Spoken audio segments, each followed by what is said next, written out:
the goal of the Young Scholars Fellowship is to let kids learn in a way that's really authentic and naturalistic and ultimately joyful for them because they're doing what they're meant to be doing. Learning should be the most natural and authentic thing and joyful thing that a human brain encounters.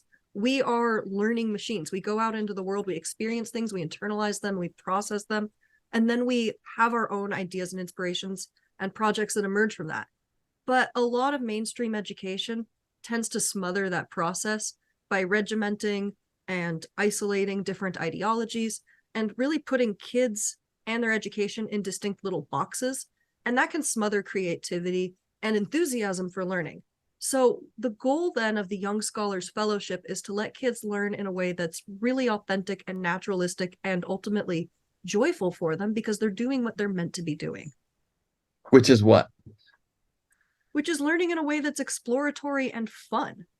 So if a kid is really into something like insects and phylogenetics, and they take a biology class and the teacher says you have to learn cellular and microbiology first before you can even get into invertebrates, and then you have to learn about all of the invertebrates, you can't just learn about bugs. The kid is losing their enthusiasm by being forced into the structure of education that doesn't really fit their neurology and their needs.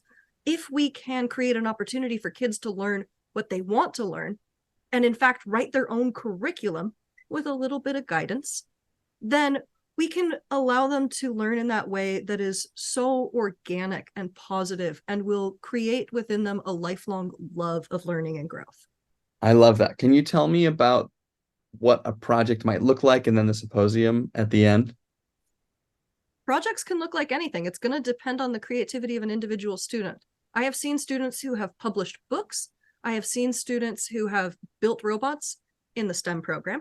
I have seen students who have written films, even recorded them, students who have put together dance performances, puppeteering. It can be whatever their imagination desires.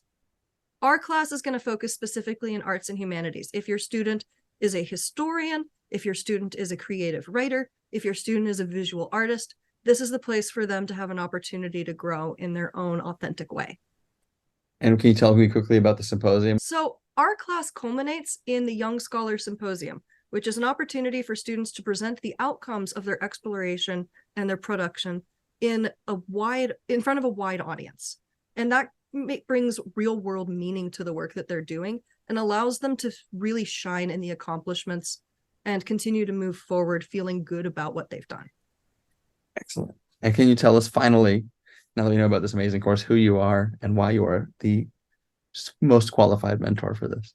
Okay. This is the class that I always wanted to take growing up because as a neurodivergent person, I found a lot of that rote learning to be devoid of meaning ultimately, and it didn't serve my goals. So this is the class that I wanted to take, and therefore it's the class that I want to teach. I'm Amy Bechtel. I'm an autistic individual educator and advocate, and it is my pleasure to have this opportunity to help your kids shine.